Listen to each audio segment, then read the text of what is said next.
ฝนกำลังชิมาตอนนี้เนาะตกในท้อนห่อนดีห่อนอบอ้าวดีฝ่าเหลื่อมฝ่าแตกพี่น้องเนาะคันคืมฝนทางนี้จักว่าสิฮอดอยู่พี่น้องแต่ก็มันสิมาทางนั้นตะเว้นตกมาหรือบ่ฮอดมืดแหลมืดกำดำปีมาแล้วโอกาสเกิดฝนตก35%เขาบอกว่าพูดเชียงห้องเชียงฟ้าห้องหึมหึม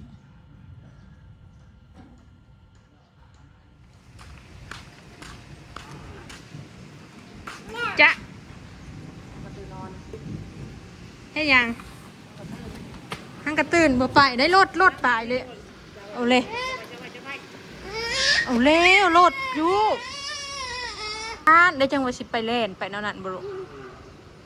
ตายเลยเธอบ่ได้พี่น้องเดี๋ยวนี้นะมาสบายดีก่อนตื่นเทิงแล้ว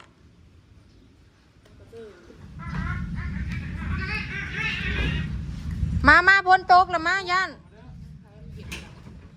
มาเร็วเฮ้ยจะไปโดดใส่กันบ้านนี่เสร็จเด้อ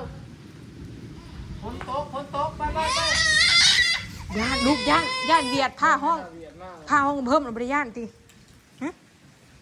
บริย่านผ้าห้องนะบ่กำลังบีหายอยู่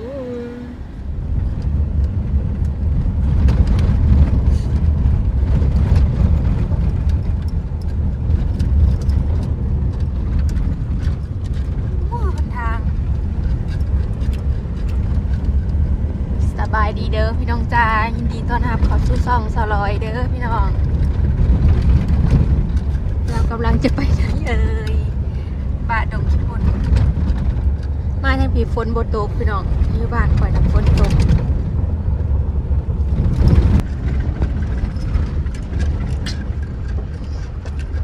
เข้ามาบุญ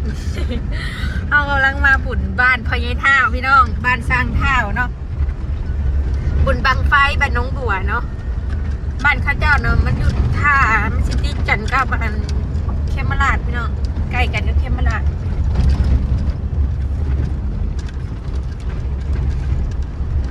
มันนี่บุญบังไฟมันที่ขับแปดมันก็เลยชวนมาบุญบ้านกี่ขอสิบมาแล้วฝนกระตกบ้านเขาเจ้าวันนี้มีฝนจักเม็ดเด้อพี่น้องบ้านเขาฝนตกเบาหน่อยปกติมากแน่นพอปวดนัดก็เพิ่นแล้วเลยนัดกันเมื่อนั้นว่าสิมาเงิน3 ดาวก็ทีนี้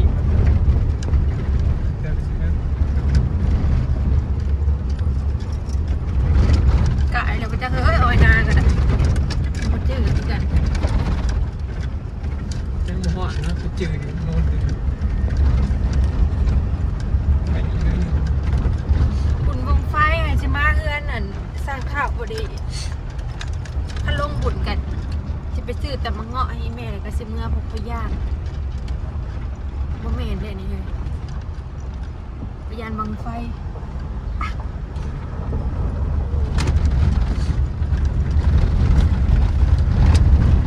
ส่งคอติดยังก็เป็นด่าง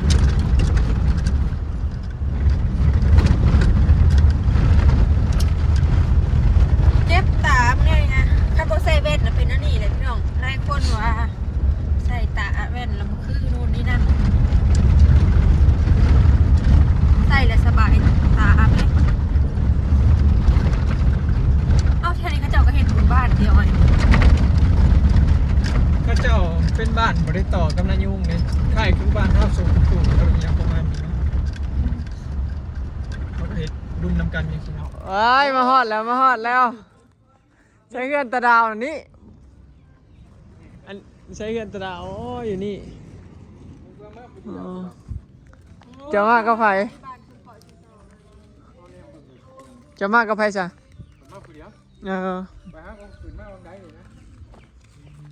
เรื่องมังไฟไปยัยโฟสวัสดี อ๋ออยู่กันสามหนุ่มนี้เออเป็นอะไรสบายดียินดีมีแฮง ยินดีมีแฮง แกมาล่าคนสวยคนนี้ค่ะ ฮะผู้สาวเจ้าน่ะจักเราเป็นหยังชวนมากับโบมาโอ้ค่ะเจ้าก็ไม่ปลอบใจแล้วนะจะคำหนึ่งยังดีพอมาฮอดปุ๊บสั่งดาวเพิ่นก็ซื้อเตรียมของมาให้กินเลยนะพี่น้องมื้อนี้นี่ต้ม เอาแก๊สหนึ่งกับน้ำแข็ง น้ำกระปุ่นโอ้แซ่บมื้อนี้บุญบ้านสร้างข้าวสร้างดาววันที่30บุญบ้านสร้างปุ๊เอากิน บ้านสร้างข้าวสร้างดาวมึง น้ำยังนี่ไข่ขุนไข่ดีนะ เด้อพี่เด้อโอ้ยฮักก็เห็นอันเมียสร้างข้าวพี่น้องผู้ปราบปรามมันนี่อันนี้สร้างปุ๊ใช่เมียเจ้านะ โมมี เมียบ่ทันรวยบ่ทันมีเงินจังซี่บ่โอ้ เมียบ่มี ม่วนแน่นอนพี่น้อง ยกเลย ทั้งหลังนี่ก็สิเป็นเฮือนสั่งดาวเนาะเด้อเราอยู่พี่ อัน FC น่ะจะเข้าใจผิดได้เมียบ่มีน่ะ เมียบ่มีน่ะบ่แม่นยังบ่ทันมีแฟนเนาะ เมียบ่มี เมียบ่ทันมีเงินเมียยังถูกอยู่ บ่มีคือกัน เงินตัวขุนไข่ดีนะบ่ขุน เมียยังถูกน้อย เดี๋ยว FC เรามาจะเหตุงานค่ำๆนะแม่เด้อพี่น้องเรามีอันเล็กมีน้อย แล้วแซยุเราไปเห็นงานน้ำเฮา2 เดือนเฮ็ดเดือนให้เฮาน่ะเห็นบ่อยู่ เท้าเป็นได้เท้า มาทำกับงาน ก็นั่งนี่ก็กินข้าวปุ้นเนาะโอ้ยมาเป็นย่างอันนี้วางใจอันนี้ วางใจ เอาไปน้ำพุเลย เมียเรา เจ้านั่นไพศิบาเฮานักขี่ดาวขี่เบียร์บ่มาเด้อพี่น้องขอกัน ดาวนะว่างใจไม่ได้ ขี่เรา จิบ พี่น้อง จิบพอยามมา ดังดาว บ่ได้ขี่เราแต่ว่าเจอได้ สร้างดาวล็อกแรกตรงนี้ ยังไม่ได้เห็นแต่ มื้อนี้เขามากอ่ะอยาก ข้างคำยินเนาะ รู้จักว่า แล้วก็สิลงไปเลาะบุญเนี่ยพี่น้อง ทางใดที่นะเวลาพี่บุญเป็นงานคือพี่เล่นทั้งคุณเนี่ย เดี๋ยวนี้ ไก่อยู่ ตัวเรากินเดี๋ยวนี้ ทำแพงกันที่เราแล้วเนาะอยู่ไก่อยู่ไก่ ยำมันน่าเลิศบ่ กลายเป็นกลายมากกับแม่ กั กัน น ที่เราแล้ว ยำที่อิ่มเลิศหรือ ไปพูดมาพี่ยังก็ไปพูดกินปลามาพี่กินเขา วันเขาแล้วบ่ละบ่สมเจ้าเนาะ วันข่าวแล้วและสุนเจ้า วันข่าวสารข่าวสาร จะเก่าอ่ะว่า เอาชิมเบิ่ง ปีบะมียำก็อิ่มเลิศ ขับปุ่นพี่มือเมียเจ้าบ่เฮ้ยซิมมึงดูคันบ่แซ่บอันช่างดาวเราไปอยู่ฮอดซุมื้อนี่ดอก แม่นว่าช่างดาว เนี่ยถ้ามันบ่แซ่บ ก็เล่นเกมนะ ยังเขาพูดแล้วแซ่บ นั่นแหละยังมาไปอยู่น้ำเมียฮอดซุมื้อนี่ดอกคันบ่แซ่บ โอ้ยมันเป็นบาทมันอยู่จัง เนียวไม่ ว้า ค่าแต่น้ำหัวบวบๆพุ่นน่ะ คือแต่ขี้จ่าเนี่ยเหนียวมันใหม่ๆงับปุ๊บไปใช้เบอร์ทีมงานที่เป็นตะเบะนี่ เรากินน้ำมูแล้วก็ตาเพราะคนมาเห็นเจอช่องคนทุกคนนี่นั่ง นี่ นั่นไงนั่นไง ช่องคนคนยกจอกตามกัน ตอนนี้พาไปได้เขาลงผลก็ได้ ตอนช่องคนตอนโทรมา เชื่ออยู่ ตอนโทรมาทวีคือเสียงชุบ เชื่ออยู่ว่ากิน บัดมาก อันนี้ยังอันนี้ กินได้กินดี อ๋อซอยจุ เมียบดีไทยเนี่ยว่าเป็นร้านอาหารเนี่ยมีครับยัง อ๋อแม่นจุ งานเจ้าก่อน โอ้เราเห็ดคักเว้ย เจ้าก่อน ดูไทยจ้า รู้ไรบ่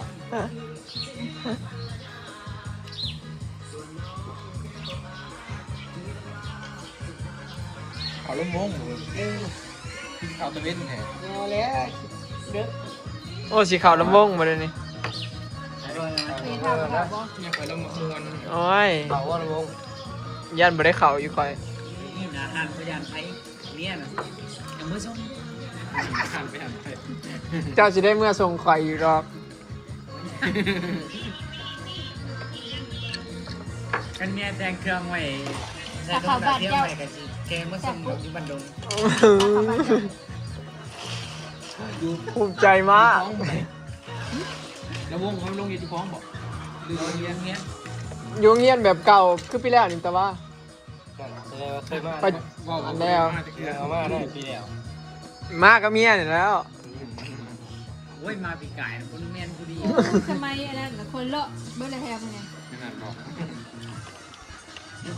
บริเวณว่าวได้ไพ่บุไพ่เขตนี่นะไพ่บุจักอ้อยหน้ากับตะวันลุ่งนี่มัน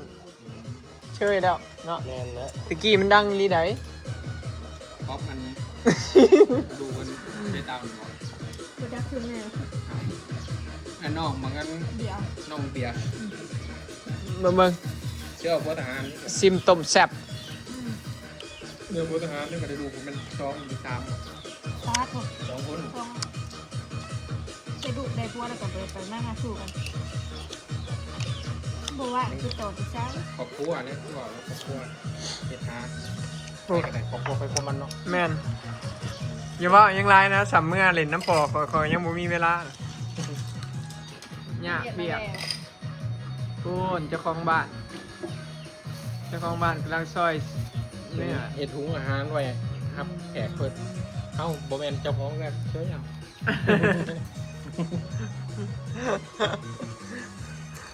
จะหน่อยเมียเรามา เป็นไง เป็นกำลังปีนี่เนาะ เป็นไง ดาว อันโทษอันถามบ่อยเนี่ยมาแต่เว้นได้มาทำร้ายบริมีนักกินได้บ่เนาะ อุ้ยตังเกือบง่าย คือหมู ตอนนั้น พอดีพอดีมาก พ้นมาได้คอยว่าสิมาไว้กูนี่คอยคิดว่าสิมาบ่ได้แต่ฝนตกมา แช แฮง ตอนนั้น เขาก็จูดได้เขาจูดนะยุง จูบแบบ จูดหรอวะ แกง เงินสร้างกู้มือดอกได้เรียแต่ละบาท สร้างฟุแล้วไปอีกก็สร้างแปรเนาะอันบ้านน้องชาเขาก็เอานำกันกับบ้านยายุ่งบ่ บ่ได้เอา เขาเอานำบันคึมบ่ เมื่อวานนี่บุญบ้านเขานะ น้ำจิ้มเขาเลย ฮะเมื่อวานนี้ บุญบ้านเขา วันนี้เจ้าเฮ็ดบุญบ้าน เมื่อ จิ้มเขาเลยจะบอก น้ำซิ่งเขาออกเว้นที่บอก เอาไปเว้น ประมาณ กลางเว้น บ่ทำ ลำซิ่งนี่อยู่บ้านใดลำซิ่ง ประมาณทุ่มนึง น้ำซิ่งที่บอลพาผู้ล่างมาจุดตรงท้าย พาผู้ร้าย ถ้าผู้ล้านผู้ ปีกายนี่ก็จนมืดเป็นเล่นนี่นาห้า เจ้าเอาอันหัวอาหารน่ะไปไว้แค่ผางคลองน่ะบอกว่าอยากกินแหละ หากินเอง หากินเอง บ่มากก็ให้เบาหอยมากก็ได้ อันยังก็ว่าไม่รู้สักผู้ บ่มากก็ให้เบาหอยมากเดียวก็ได้ก็ร้อยน่ะให้เกือบหมู โอเคตามนั้นเนาะ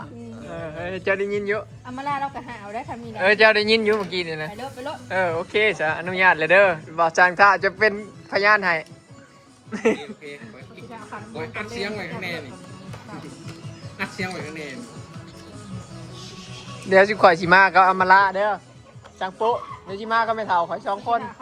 ยันว่าให้เบาหอยมากแหละแต่งคออะไรไปเลย โอ้ ลงระบงอยู่บ่ ลงยุคลงวงโม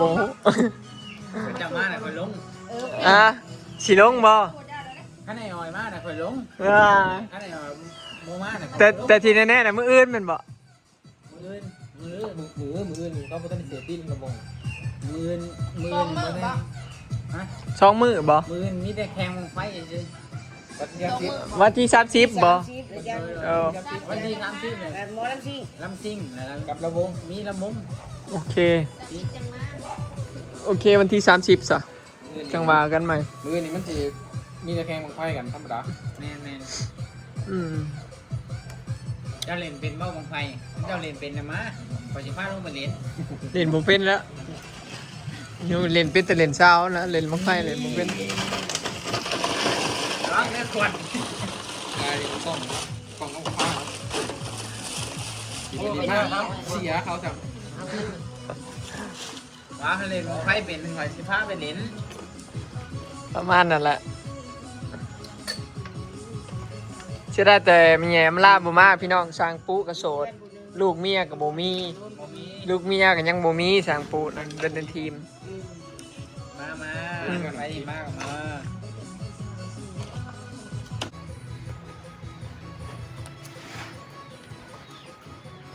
ว้าวนัดกันกับสั่งเท้าตั้งแต่มือเห็ดเพื่อนไก่น้ำสีเศร้าเลยพี่น้องพูดว่ามาเห็ดตะดา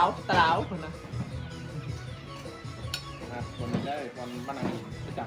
ำ อันนี้คือบอลประจำเจ้าเป็นบอล คุณแจ้ง ปกติกับปกติชุดเจ้ากับชุดเซลกันอยู่นี่บ่หรือว่า อันนั้นแปลว่ามีเวียกมีงานแน่มีการพักทำนะครับ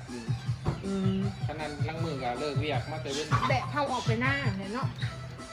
กินกันเนี่ยแบบว่ามีชุ่มหรือมันชุ่มก็เชื่อกับมีเป็ดกับเป็ดเอาคั่วมันกินเดี๋ยวก่อนนะขอมาลุงมากว่าเรื่อยแล้วกูมือย่ำแรงเลิกเวียกมากอาบน้ำนั่นเดียวมา เรือแต่ ตอนล้างมันของพุทธมั่งคอยเมื่อย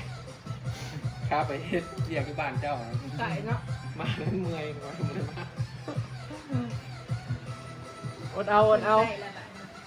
ใกล้แล้วล่ะ ไก่ไปนาเลือดตะเขียว เขาติดต่อมาบนปักช่องหมดเลย ต้องการไปบ้าง ยังมาทันว่าไปเขากินอะไร โอเคพี่น้องเนาะพาทุกคนมาเดี๋ยวเด้อพี่น้องเนาะมาเล่นน้ำสั่งข้าวแล้วก็ทีมงานสั่งปูสั่งดาวเนาะแบบเท่ากับบุเคยมาดอกบุเคยมาบุญดันบ้านน้องบัวจักเถื่อมันก็สิเคยมาแต่ไว้นะ อันนี้ก็ยังบ่แล้วอยู่แล้วก็อ้อยหน้าไปคลิปนี้ก็สิจบไปสำนีเด้อพี่น้องเนาะพอกันคลิปหน้าเนาะไปแล้วสบายดีม่วนมื้อนี้คำจังหน่อยนี้เมื่อป้าแหละ ทำมาได้